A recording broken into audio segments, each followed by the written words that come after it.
Last episode में हमने देखा था कैसे ली ने उस लड़की को हॉस्पिटल में ठीक कर दिया था। ये देखकर तो वो लड़की बहुत ही शॉक्ड होती है। फिर वो अपने सिर से कपड़ा उठाने लगती है और ये देखकर वो बहुत ही सरप्राइज हो जाती है कि उसके बाल पूरे तरीके से वापस आ चुके होते हैं। ये सब सुनकर ली कहता है, तुम्हारा वेलकम, तुम्हें शुक्रिया करने की जरूरत नहीं है। फिर वो लड़की यानी टैन कहती है, अरे मेरे बाल तो वापस से आ गए, ये कोई सपना तो नहीं है, प्लीज भगवान इसे कोई सपना मत बनने देना, ये सब हकीकत होना चाहिए, ये सपना बिल्कुल भी नहीं हो सकता है। उसकी बातें सुनकर ली कहता है, टैन आप अपने बालों के बिना किसी भी चीज को डिजाइन नहीं कर सकती हो। क्यों, मैं सही कह रहा हूँ ना? आपके बाल आपकी इंस्पिरेशन है और आपकी सुंदरता का कारण है, इसी कारण से मैंने आपके बालों को वापस कर दिया। ये सुनकर टैन जवाब देती है, मैंने अपना पूरा वक्त अपने काम में बिता दिया और बहुत ही मेहनत किया, लेकिन जब मुझे बीमारी हो गई तब मैं बिल्कुल एक भूत बन गई, मैं एक जिंदा लाश बन गई, मेरे आसपास सब कुछ चेंज हो गया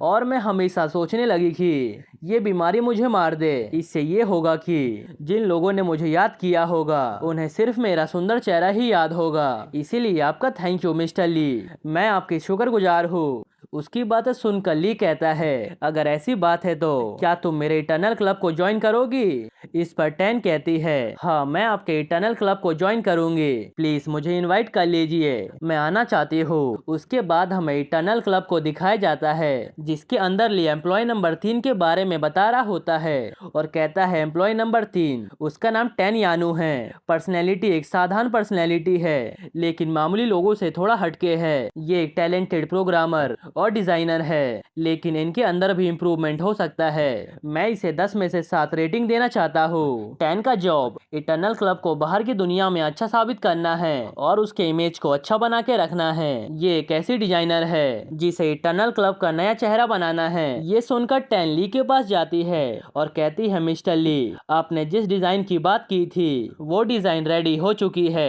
प्लीज आप इसे देख लीजिए। ये देखते ही ली कहता है, अरे इतनी जल्दी भी तैयार हो गया? इस पर टैन कहती है, हाँ सर, मैंने बहुत ही जल्दी बना लिया। और ये देख कर ली कहता है, अरे वाह, यही तो मुझे चाहिए था, ये कितना अच्छा है। फिर ली रॉबर्ट से पूछता है, रॉबर्ट तुम बताओ ये डिजाइन तुम्हें कैसा लगा? जिस पे रॉबर्ट कहता है, अब देखो बॉस, आप भी हमारे बॉस हो, अगर आपको पसंद आया इसका मतलब कि हमें भी बहुत ही पसंद आया। ये सुनने के बाद ली तुरंत ही चिल्लाता है, पेंग हाओ। तभी पेंग हाओ दौड़ कर आता है और कहता है, हाँ सर बताइए क्या हुआ? जिस पे ली कहता है, इस मोबाइल को सतयुग फैमिली को भेज दो जैसा कि पहले तुमने रॉन्ग फैमिली के साथ किया था। ये सुनकर पेंग कहता है, ठीक है सर। जिस पे लू अपने आप से कहता है, अब मेरे टनल क्लब में 2 ऑफिशियल मेंबर आ चुके हैं लेकिन ये दोनों एक दूसरे के दुश्मन हैं क्योंकि दोनों ही प्रोग्रामर डिजाइनर है, पर दोनों की सोच एक दूसरे से बहुत ही डिफरेंट है। फिर भी ये दोनों एक दूसरे के सामने स्माइल करते हैं और हाथ मिलाकर काम करते हैं। अब मेरे पास सपोर्ट के लिए 2 पावरफुल फैमिली है, रॉन्ग फैमिली और सतयुग फैमिली। और इसी के साथ ली अपने इटर्नल क्लब के मोबाइल को देखता है जहां पर एक नोटिफिकेशन आया हुआ था कि मेंबर 130 आपके क्लब में ज्वाइन हो चुका है। गाइस, ये मेंबर 130 और कोई नहीं बल्कि सतयुग फैमिली होती है जिसे पेंग हाओ ने मोबाइल दिया होता है। फिर इसी के साथ उस ग्रुप में बहुत सारी चैटिंग स्टार्ट हो जाती है जिसमें कई सारे मेंबर्स कह रहे होते हैं कि अरे एक नया मेंबर जुड़ा है, क्या आजकल बहुत सारे मेंबर ज्वाइन कर रहे हैं? इससे तो और अच्छा होगा, इटर्नल क्लब और आगे बढ़ता जाएगा। तो चलो जल्दी से नए मेंबर के लिए एक नया टास्क लाते हैं और उसे पुश करते हैं ताकि वो इटर्नल क्लब के लिए आगे काम कर सके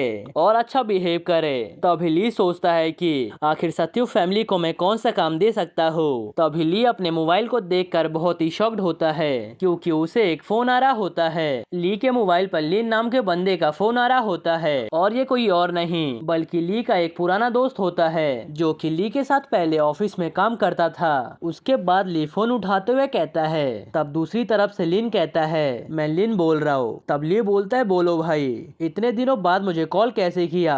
आखिर मेरी याद तुम्हें कैसे आ गई? तब लिन कहता है, भाई ली, क्या तूने किसी को ऑफेंड किया है? आजकल तो ऑफेंड का मतलब किसी को धमकी देना या फिर तकलीफ देना होता है जिससे वो रिवेंज लेना चाहता हो। ये सुनते ही ली सोच में पड़ जाता है। तब लिन कहता है, भाई तू तो अचानक से ही गायब हो गया था, मुझे लगा तेरी कोई बड़ी सी लॉटरी लग गई है और तू बहुत ही अमीर बन गया, इसी कारण से तू गायब हो गया है। लेकिन कुछ लोग तेरे बारे में पूछ रहे थे कि तू कौन है और कहाँ रहता है और तू कहाँ गया था, और तेरे फैमिली बैकग्राउंड के बारे में पूछ रहे थे। मेरे हिसाब से वो लोग नॉर्मल लोग नहीं थे, वो लोग बड़े ही डेंजरस माफिया टाइप के लोग थे।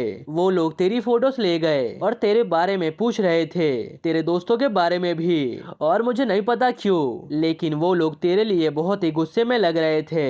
इसीलिए मैंने सोचा तुझे फोन कर दूं। भाई तूने मेरी बहुत ही हेल्प की है, इसी कारण से मैंने तुझे छुप के फोन करके ये बात बता दी। भाई तू ध्यान से सोच, आखिर वो कौन हो सकता है जिसे तूने ऑफेंड किया हो। वो लोग नॉर्मल नहीं थे, वो सबके सब डीमन थे।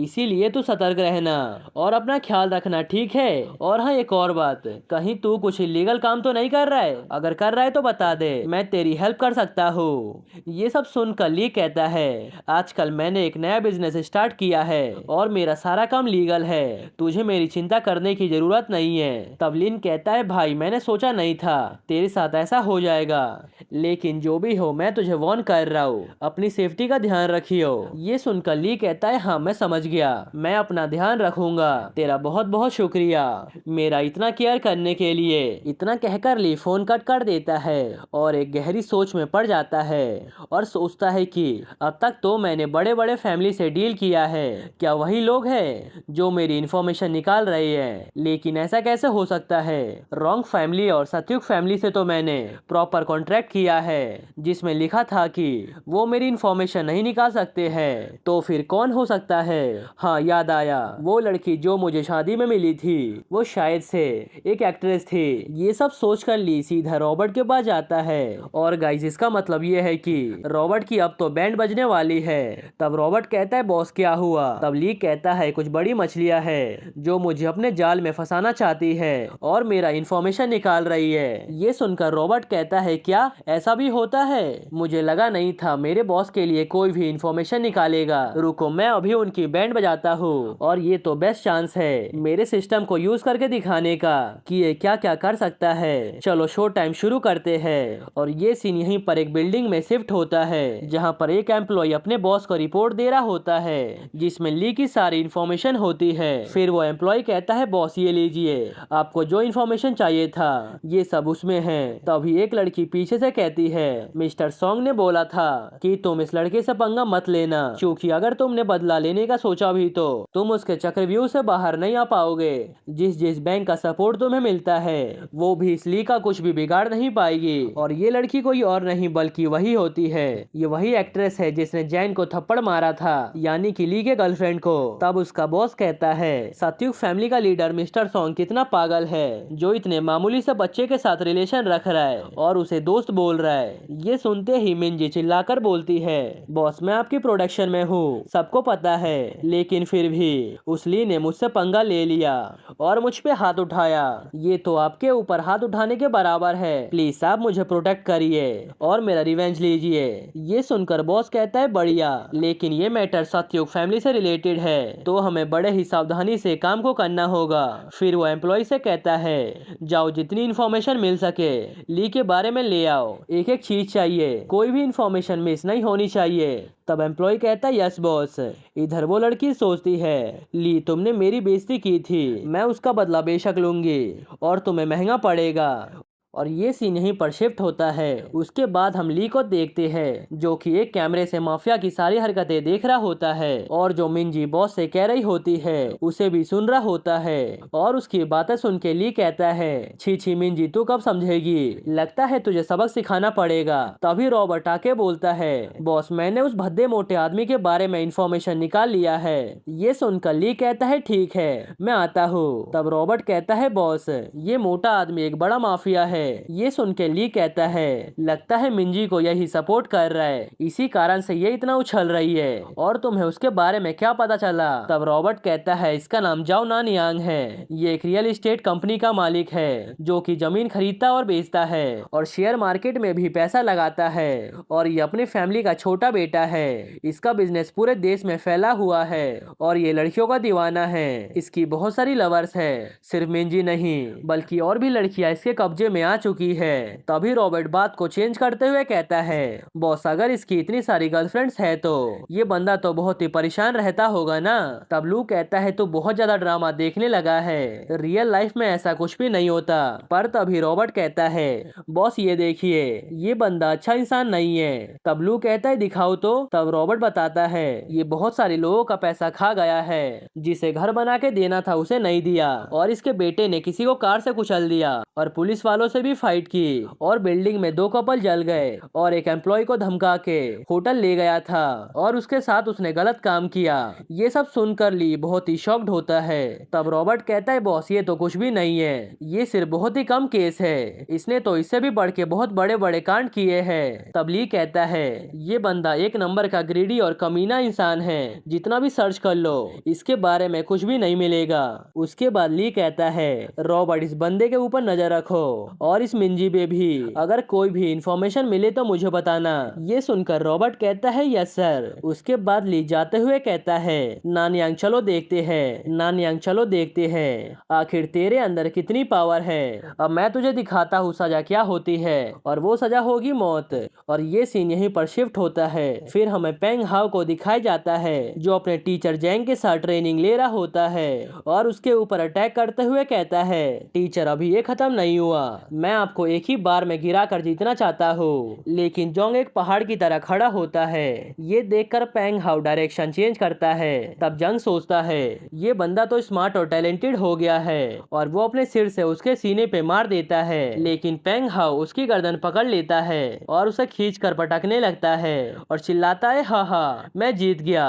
लेकिन तभी जंग गिरने की जगह खड़ा हो जाता है। ये देखकर पेंग हाउ कहता है यार मैं फिर से फेल हो गया। तब जंग कहता है हाउ तुम्हारा तरीका बहुत ही अच्छा था, लेकिन अगली बार तुम पहले स्ट्राइक करना, दुश्मन को खड़ा होने का मौका मत देना। फिर पेंग हाउ कहता है मैं समझ गया। तभी तालियां बजाते हुए ली आता है और कहता है वेरी नाइस वेरी नाइस, आप दोनों का मैच देखकर मजा आ गया, लगता है इंस्ट्रक्टर जंग तुम अच्छे से सिखा रहे हो। तब पेंग हाउ कहता है सर आप यहाँ पर कैसे। फिर ली कहता है मुझे माफ करो, मैंने तुम सबको डिस्टर्ब कर दिया। ये सुनकर जंग कहता है नहीं सर ऐसी कोई भी बात नहीं है, बताइए मैं आपके लिए क्या कर सकता हूँ। तब ली कहता है मैं यहाँ पर इसलिए आया हूँ क्योंकि मुझे पेंग हाउ को थोड़ी देर के लिए लेकर जाना है। ये सुनकर पेंग हाउ कहता है क्या सच में। और ये सीन यहीं पर शिफ्ट होता है मेंशन के बाहर, जहाँ पेंग हाउ पानी पी रहा होता है, और ली कहता है कि तुम बहुत जल्दी सीख रहे हो और पावरफुल बनते जा रहे हो। ये सुनकर पेंग हाउ कहता है लेकिन फिर भी मैं उनसे हार गया, मेरा कोच तो बहुत ही पावरफुल है और वो मुझे जीतने ही नहीं देते। उसकी बातें सुनकर ली कहता है मेरे पास तुम्हारे लिए एक काम है। ये सुनते ही पेंग हाउ कहता है बताइए सर क्या काम है। तब ली उसे घूर के देखने लगता है और कहता है मैं चाहता हूँ कि तुम किसी को जान से मार दो।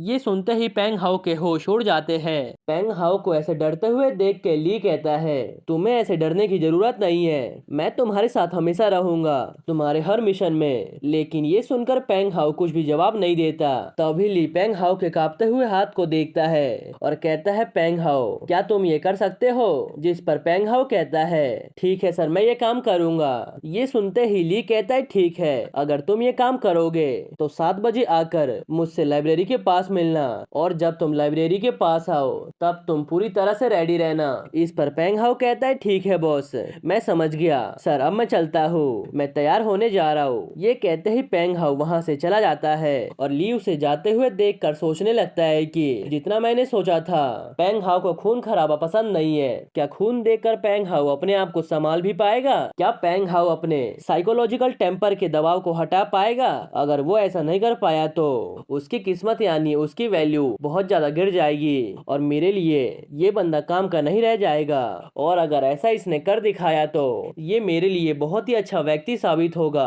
प्लीज पेंग हाउ मेरे उम्मीदों पर खड़ा उतरना और मुझे गिरने मत देना।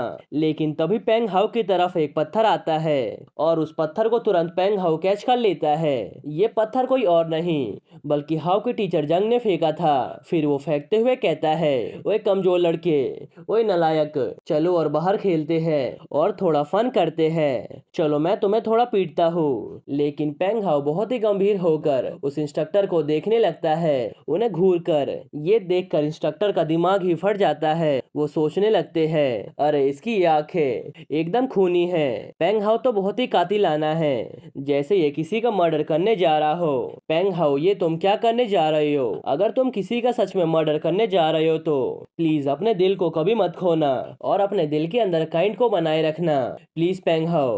और ये सीन यहीं पर शिफ्ट होता है। उसके बाद हमें पेंग हाओ के रूम का सीन दिखाया जाता है, जहाँ पर पेंग हाओ शावर ले रहा होता है और वो बहुत ही गंभीर होकर सोच रहा होता है।